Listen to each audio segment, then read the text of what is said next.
cidadão, você precisa sim observar e ponderar e tomar as decisões corretas para que tudo corra bem na nossa nação. Abra sua Bíblia aí, conforme eu disse, em João capítulo 2, versículo 13. Vamos ler a palavra de Deus. Estando próxima a Páscoa dos judeus, Jesus subiu para Jerusalém. Verso 14, todo mundo. Achou no templo os que vendiam bois, ovelhas e pombas e os cambistas assentados. Tendo feito um chicote, repita, verso 15 até o verso 21. Tendo feito um chicote de cordas, lançou todos para fora do templo, bem como os bois, as ovelhas, espalhou dinheiro para os cambistas, derrubou as mesas e disse aos que vendiam pombas: tirai daqui estas coisas. Como ousais transformar a casa de meu pai em mercado? Seus discípulos lembraram-se de que está escrito: o zelo da tua casa me consumirá. Então os judeus perguntaram: que sinal miraculoso nos mostra para provar que tens autoridade para fazer isso? Vamos repetir o verso 18 aí. Então os judeus perguntaram: que sinal miraculoso nos mostra para provar que tens autoridade para fazer isso? Respondeu-lhe Jesus: destruirei este templo e em 3 dias o levantarei de novo. Até o verso 21. Disseram os judeus: em 46 anos foi edificado esse templo, e tu o levantas em 3 dias? Ele, porém, falava do templo do seu corpo. Vamos orar. Meu Pai, tenha misericórdia de nós. Nos abençoe com o entendimento da Tua palavra, em nome de Jesus. Entregamos ao Senhor este púlpito, eu entrego a minha vida, consagro ao Senhor, e eu te peço também pelos teus filhos que vão ouvir, que eles ouçam a tua voz, a tua palavra, em nome de Jesus. Amém e amém. Hoje pela manhã nós observamos os versículos primeiros, onde Jesus purifica o templo. Nós buscamos o entendimento do porquê que ele fez isso. Afinal de contas, o Verbo se fez carne e habitou entre nós, e vimos a sua glória como a glória do unigênito do Pai. Nós estamos percorrendo o Evangelho de João, buscando ver o que João viu. E João, aqui, ele mostra o comportamento de Jesus no templo. Afinal de contas, irmãos, a glória aqui, que é a majestade e o brilho da revelação da pessoa e do poder de Deus. A glória de Jesus estava aqui agora pela manifestação, não da majestade, mas a manifestação da pessoa no templo. E aí pela manhã nós observamos que quando alguém afligia o templo com pecado, o Senhor corrigia, e no caso corrigiu com a morte os filhos de Arão. 2 filhos de Arão foram fulminados por Deus, porque não respeitaram o tabernáculo, no caso que era o início do que seria o templo. E durante toda a história de Israel, o Senhor Deus estabeleceu o templo como lugar de reconciliação do povo com Deus e da manifestação da presença do Senhor para com o povo. E aqui o templo havia se tornado um lugar esquisitíssimo aos olhos de Deus, para dizer da forma mais bonita. Eles estavam ao avesso. Não se buscava a glória de Deus com o templo, se buscava o próprio bolso. Abra sua Bíblia aí em Mateus, no texto de Lucas, aliás, no capítulo 19, o versículo é o versículo 45, que vai narrar a mesma passagem, porém com informação importante. Pelo menos 2 informações importantes. Vamos observar aí, depois, verso 45, Lucas 19, verso 45. Depois, entrando no templo, Jesus começou a expulsar os que ali vendiam. Disse-lhes: está escrito, a minha casa será casa de oração. Repita aí comigo: a minha casa será casa de oração. Mas vocês fizeram dela um covil de salteadores. Ladrões, né? Covil de ladrões. Jesus utiliza esse termo, que ele não usa no Evangelho de João. João não cita a casa de oração e não cita também covil de salteadores. Essa palavra se repete no texto de Mateus, capítulo 21, versículo 12 ao 13. A minha casa será chamada casa de oração.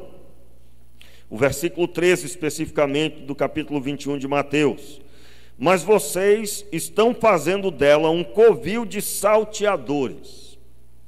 Por que isso? Nós abordamos especialmente o texto de João pela manhã. Ele, no verso 14, ele achou no templo que vendiam bois, ovelhas e pombas, e vimos que, na verdade, era o pátio dos gentios, que havia se tornado um grande curral de animais, e ali ficavam para que fossem comprados pelos judeus que chegavam, e automaticamente eles pagavam por isso, e os indícios fortes é que na época o sumo sacerdote recebia benefício financeiro com isso, para dizer de uma forma mais bonita. E não só isso, o texto mostra também que os cambistas estavam assentados ali. Jesus vira as mesas deles. O que eram os cambistas? Eles faziam a troca do dinheiro. As pessoas vinham de todas as nações para a Páscoa. Todo ano, todo judeu, juntamente com seus filhos de 12 anos para cima, vinham para a Páscoa. Obrigatoriamente, todo judeu deveria comparecer. E as crianças vinham justamente para aprender a respeito da obra e da palavra do Senhor e automaticamente se prepararem para a vida adulta e o matrimônio, através da responsabilidade diante de Deus. E o texto vai mostrar que esses cambistas tiveram suas mesas do dinheiro derrubadas. Versículo 15: tendo feito um chicote de cordas, lançou todas fora do templo, bem como os bois e as ovelhas, espalhou o dinheiro dos cambistas, derrubou as mesas. Meu Deus! E o dinheiro, irmão, se misturou com uns com os outros, certamente, e ninguém tocou em Jesus para corrigir, para impedir. E veja bem, ali ao redor havia soldados romanos sob a ordem dos judeus. Ninguém teve coragem de fazer nada. Isso é uma prova da manifestação de Jesus com a autoridade que Deus deu a ele. E aqui, irmãos, quem eram esses cambistas? Eles trocavam o dinheiro estrangeiro, a pessoa podia vir de todas as nações.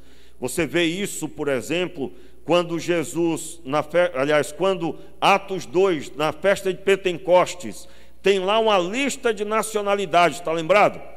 Estavam ali reunidos, aí diz a lista dos povos, partos, medos, helenitas. Meu Deus, é uma lista gigantesca das nações da época.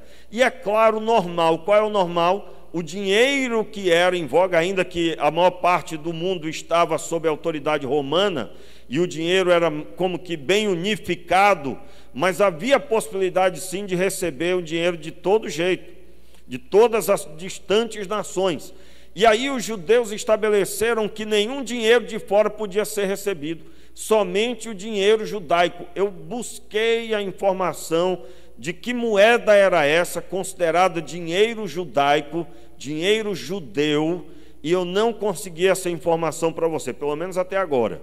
Mas ainda tem uma caminhada, eu não tenho nenhum problema disso. Depois eu vou estudar e vou conseguir descobrir isso. Mas, basicamente, a pessoa chegava, por exemplo, hoje, ela chega com o dólar lá, não, tinha que ser tal moeda. Então, a pessoa, para dar uma oferta financeira, ela não podia com aquele dinheiro de fora.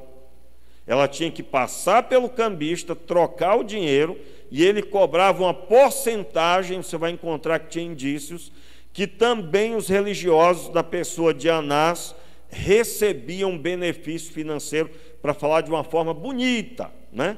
Bonita. Recebia. E aí vem o fundamento de Jesus dizer: vocês transformaram a minha casa num covil de salteadores.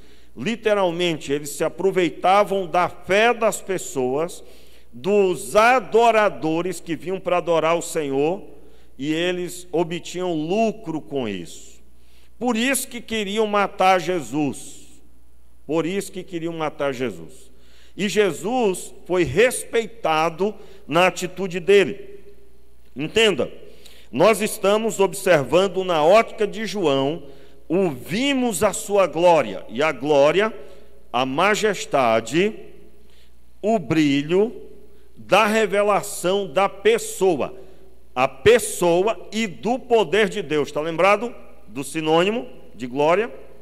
E quando nós falamos assim, nós estamos vendo nesse texto a manifestação da revelação da pessoa, a pessoa de Deus no templo. O que é que ele vai fazer se ele entra num templo daquela forma? Vai corrigir o que estava errado.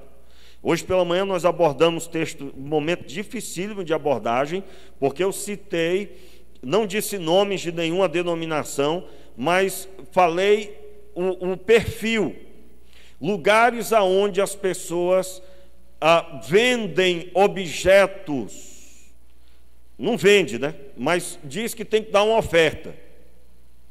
Você leva lá um objeto para ser abençoado.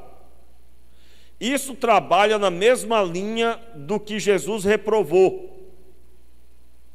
Lugares aonde a pessoa, os pregadores, eles pedem para a pessoa dar tudo que tem. Eu até citei um termo aqui bem pesado, né? Eu disse: a pessoa põe o canudo e aí o resto você já entendeu. Isso não tem nada a ver com Deus.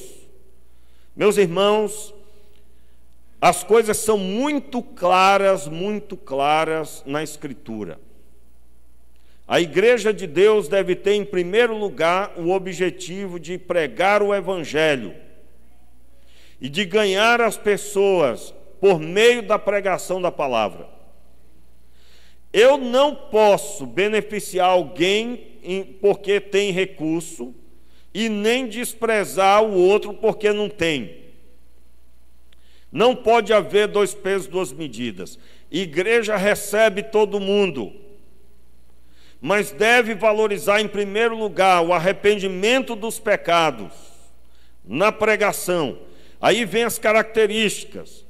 Normalmente, igrejas ou denominações que o negócio é dinheiro, não prega sobre arrependimento. Prega sobre prosperidade da vida da pessoa. E, meu irmão, você pode ter todo o dinheiro do mundo e ser perdido. Ser uma pessoa perdida, que não foi achada ainda. E o Senhor veio para buscar o que se havia perdido. Os perdidos são os pecadores. Aí eu estou explicando para você por que aqui, toda pregação, eu busco explicar esse princípio. O homem deve se arrepender de seus pecados. Nenhuma pregação pode estar desconectada disso. Nenhuma. Me lembro da história do pastor Edson Braga, ele contando que foi numa igreja, e ele foi, antes de pregar na igreja, lembra dessa história? Eu já contei aqui algumas vezes. Ele antes de pregar, o pastor da igreja, que era refém de uma família rica, de muito recurso, o culto tinha que acabar certinho tal hora, porque aquele homem empresário muito rico, ele tinha que assistir tal programa na TV. E aí, naquele dia, o pastor de São Braga pregava 1 hora e meia, e aí ele continuou pregando. Na hora do culto, aquela pessoa levantou com a família. Aí o pastor de São Braga falou lá uma série de coisas pesadíssimas, e o homem voltou. O pastor Edilson fez lá algumas coisas, o homem voltou. Mas o pastor da igreja era refém. Era refém. Eu já preguei, quando era seminarista, a pessoa, antes de eu pregar, ela quis me orientar, que aqui é assim, a gente prega desse jeito. Meus irmãos, Foi difícil naquele dia, mas eu falei tudo que Deus mandou falar, e doa quem doer. Depois não me convidaram mais, e aí ficou tudo certo. Eu já preguei, inclusive aqui no nosso bairro. Quando eu terminei de pregar, foram me informar que eu não podia ter. Pastor, pelo amor de Deus, o senhor falou isso aqui não pode, só o pastor da igreja. Não me falaram antes. Na igreja específica que eu fui, não foi a que eu fui pregar ontem não, tá, irmãos? Fui pregar numa ontem, né? Faz tempo já. Não podia confrontar com o pecado das pessoas, só o pastor da igreja podia. Meu Deus do céu, aí eu digo, ainda bem que me falaram depois, porque senão eu não teria subido no púlpito. Eu digo, vocês convidaram a pessoa errada. O evangelho, para ser pregado, o pecado das pessoas tem que ser confrontado. Mas não é bem assim não, meu irmão. Baixe sua cabeça, você não sabe de nada. Só Deus sabe todas as coisas. Você estava onde quando você foi gerado? Quando seus pais foram gerados? Você estava onde quando Deus fundou a terra? Meu irmão, baixa a cabeça. Você é a pessoa que, ela nem abriu a Bíblia, mas ela já diz logo, Senhor, tem misericórdia, que eu sei que eu vou ser lapiado agora. E eu recebo já, desde já, eu recebo. Amém, queridos? Então, aí nós, infelizmente, temos isso nesse tempo. Temos isso. E, infelizmente, lembra eu pregava num retiro, irmãos? Aí se levantou lá um pastor na hora da pregação.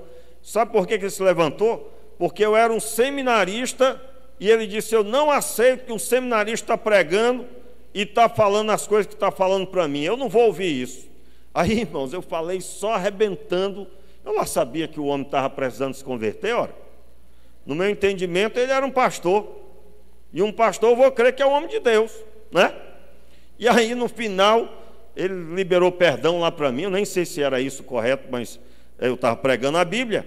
Aí ele só aceitaria o que eu estava falando se eu fosse um pastor também. Os irmãos estão entendendo? Ou seja, não é mais o poder da palavra, é quem está pregando. É quem está pregando. Meu irmão, não importa quem vem aqui na frente, importa o que está sendo pregado. É isso que muda a nossa história, é isso que muda a nossa vida. Diga amém aí, meu irmão, eu recebo. Então, o que aconteceu aqui é que Jesus começou a pôr ordem, porque Jesus é o unigênito do Pai. Neste momento aqui, ele estava manifestando o que o Pai faria corrigindo. E aqui, meu irmão, qual é o ganho para nós?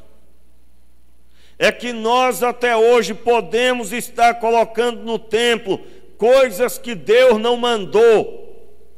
Nós podemos colocar na reunião, no lugar de arrependimento dos pecados, no lugar de ouvir a palavra de Deus, nós podemos trazer situações que não são para existir. Vou citar um aqui para você, a pessoa dizer, eu não preciso da reunião da igreja, eu fico em casa mesmo.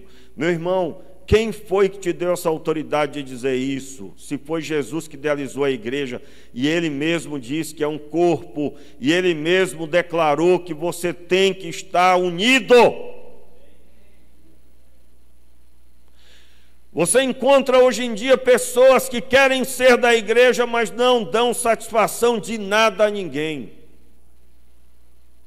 Meu irmão, você vai encontrar cada doideira que você não tem ideia. E como eu disse, às vezes eu não posso falar de quase nada, eu só falo de onde eu passei. Mas não posso falar nada daqui, porque vai que alguém pensa, eu acho que ele está falando de Beltrano, né? Acho que ele está falando de Cicrano. Não posso falar.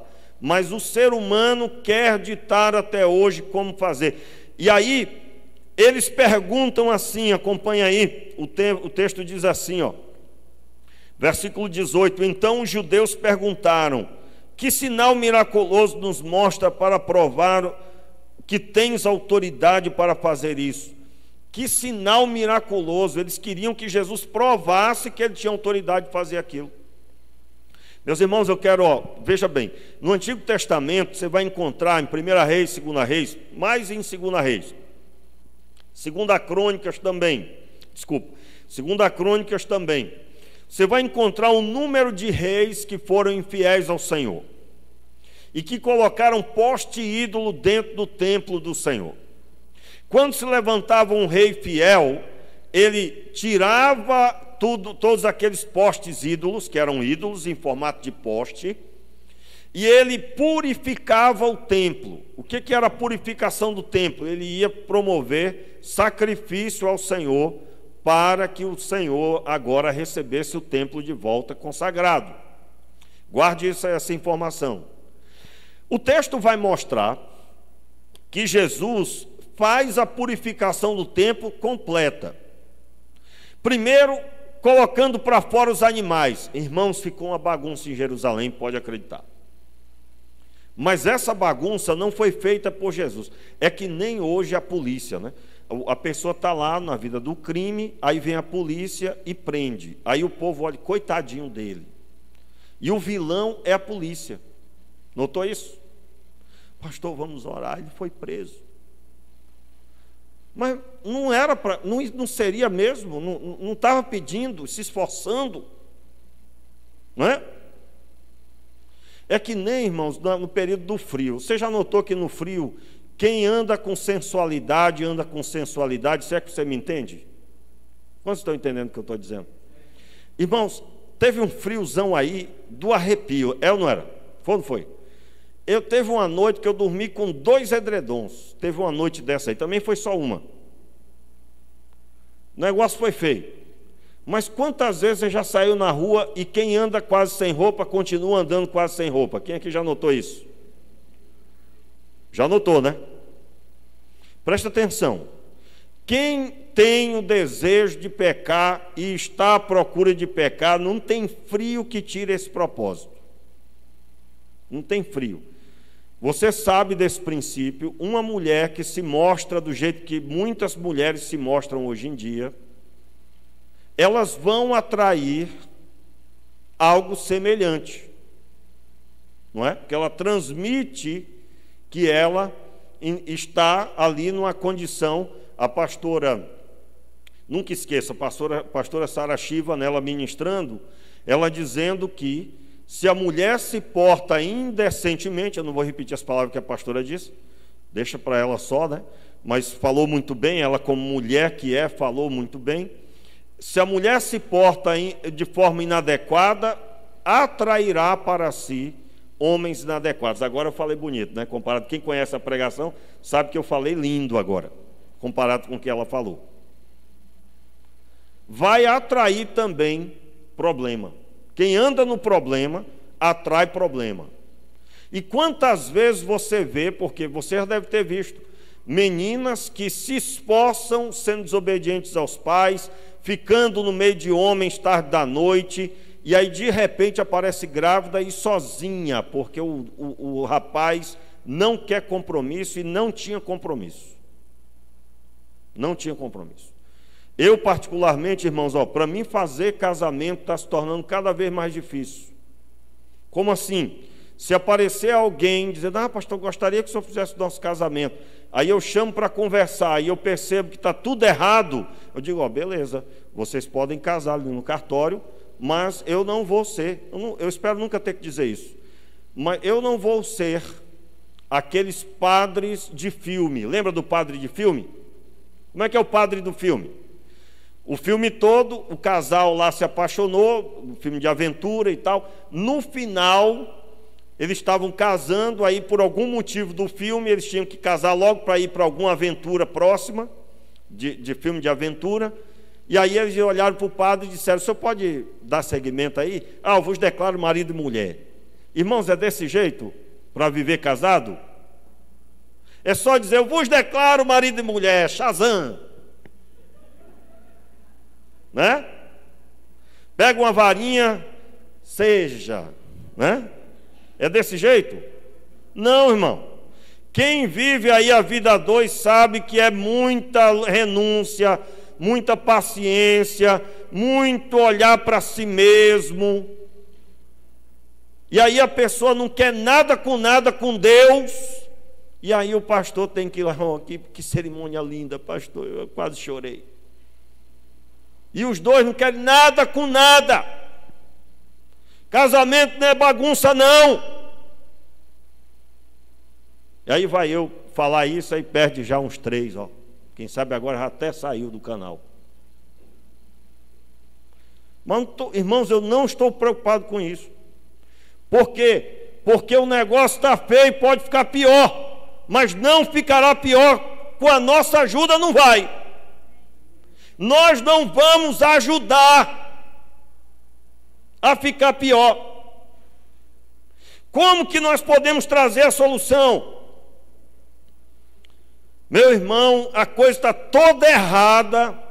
E aí os líderes religiosos pediram um sinal de Jesus. Dá-nos um sinal. Irmãos, hoje em dia você pensa que não é parecido? A pessoa está lá, não ora, não lê a Bíblia.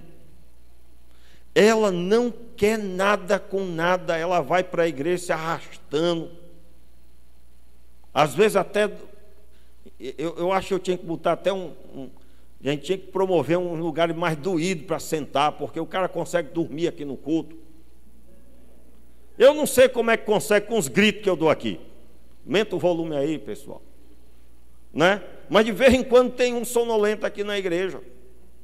Meu irmão, eu sei que você trabalhou muito, mas pelo amor de Deus, dorme um pouquinho em casa, antes de vir para o culto. Olha só, o horário do culto de manhã é 10 horas da manhã. O pastor fez isso porque, eu digo, meu irmão, em nome de Jesus, durma até 9, rapaz.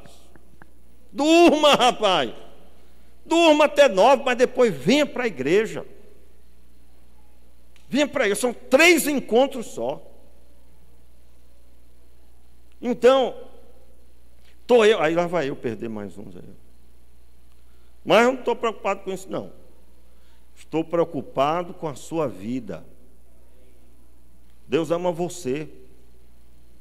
E nós precisamos compreender. A pessoa que tem uma conduta, daqui a pouco ela está pedindo, mas como que isso aconteceu?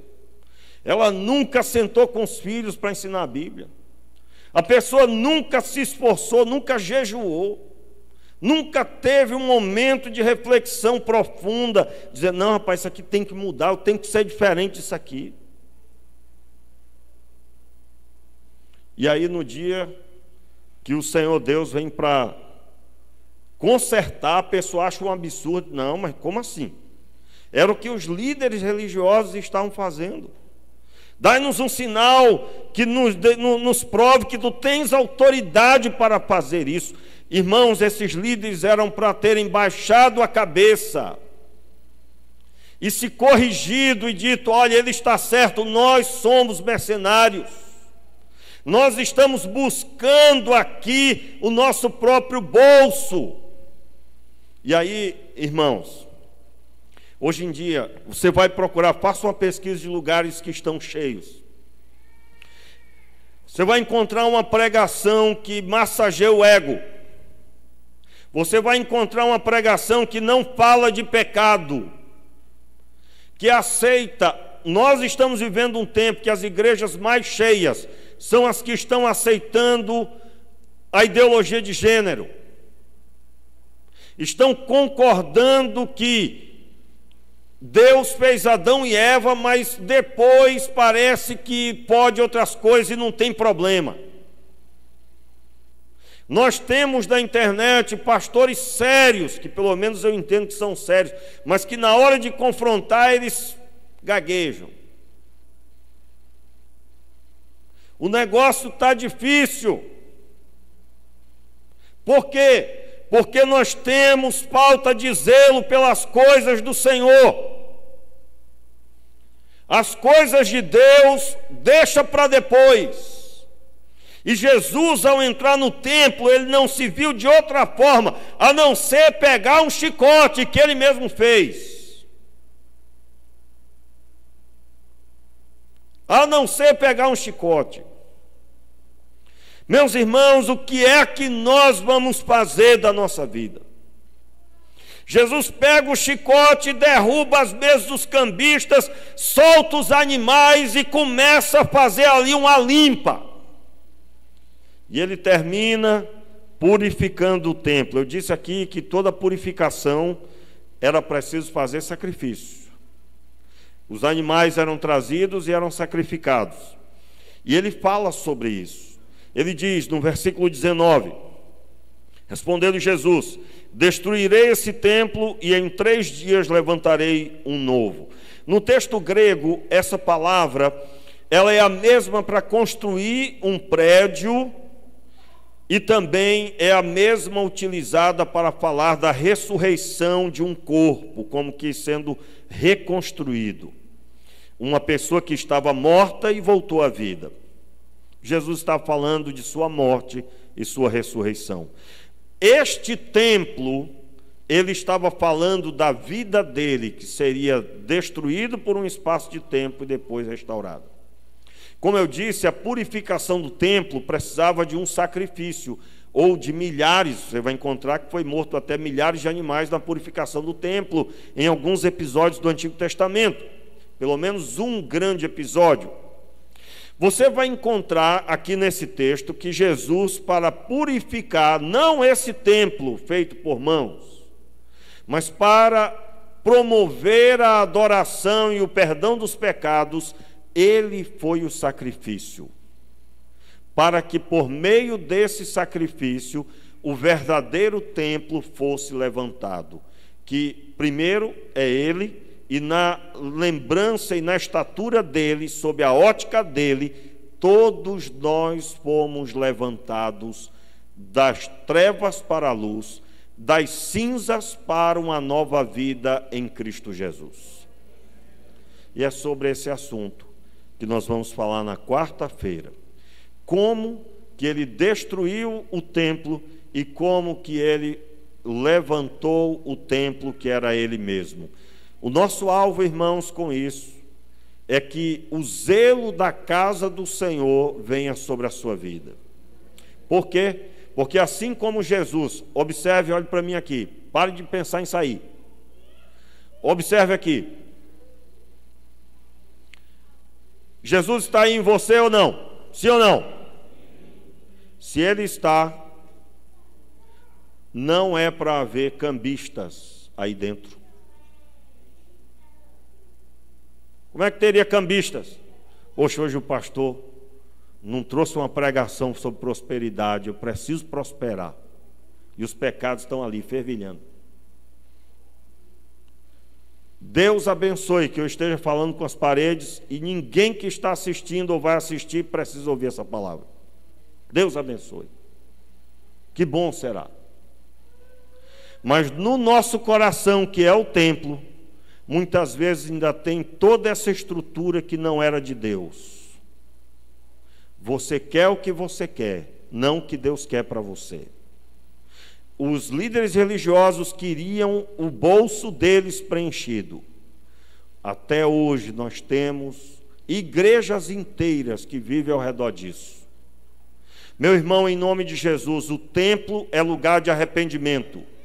O templo é lugar de perdão dos pecados e de adoração. E esse templo agora é você, sua vida. E que o Senhor Deus levante você como um templo andante nesse tempo. Um templo que vai ao trabalho, que volta, que vai para casa, e a glória de Deus está em você e através de você. Fique de pé no seu lugar. Feche os teus olhos e agora se arrependa. Se arrependa. Em nome de Jesus. Se arrependa dos seus pecados. Se arrependa da falta de zelo, zelo pela casa do Senhor, que é o seu coração, a sua vida. O que é que Deus tem requerido de você na sua vida espiritual? O que é que o Senhor tem feito aí dentro? Talvez Ele está precisando pegar um chicote para você. Portanto, se arrependa dos seus pecados. E decida hoje o zelo pela casa do Senhor, a sua vida espiritual.